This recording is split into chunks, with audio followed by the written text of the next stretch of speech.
أعوذ بالله من الشيطان الرجيم. بسم الله الرحمن الرحيم. يا أيها المزمل قم الليل إلا قليلا نصفه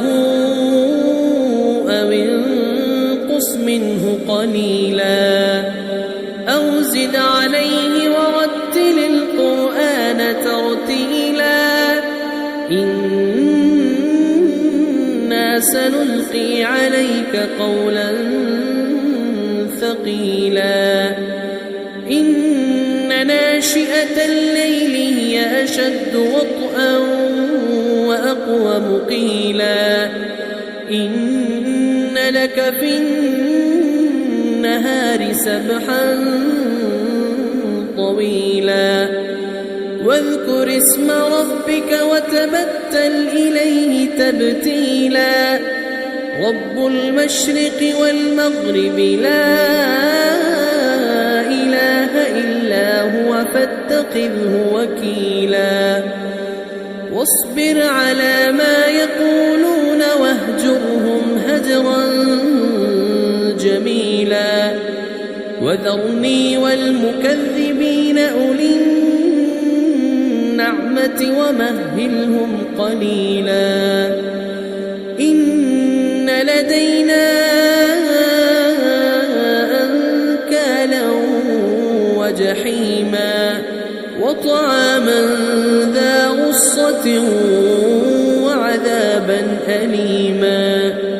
يوم ترجف الأرض والجبال وكانت الجبال كثيبا مهيلا إنا أرسلنا إليكم رسولا شاهدا عليكم كما أرسلنا إلى فرعون رسولا فعصى فرعون الرسول فأخذناه أخذا وبيلا فكيف تتقون إن كفرتم يوما يجعل الولدان شيبا السماء منفطر به كان وعده مفعولا إن هذه تذكرة فمن شاء اتخذ إلى ربه سبيلا إن ربك يعلم أنك تقوم أدنى من ثلثي الليل ونصفه وثلثه وطائفة من الذين معك والله يقدر الليل والنهار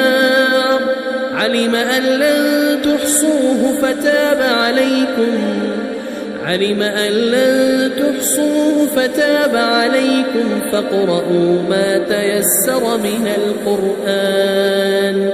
علم أن سيكون منكم مرضى وآخرون يضربون في الأرض يبتغون من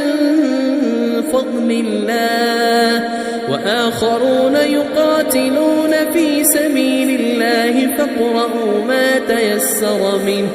وأقيموا الصلاة وآتوا الزكاة وأقرضوا الله قرضا حسنا وما تقدموا لأنفسكم من خير تجدوه عند الله هو خيرا وأعظم أجرا واستغفروا الله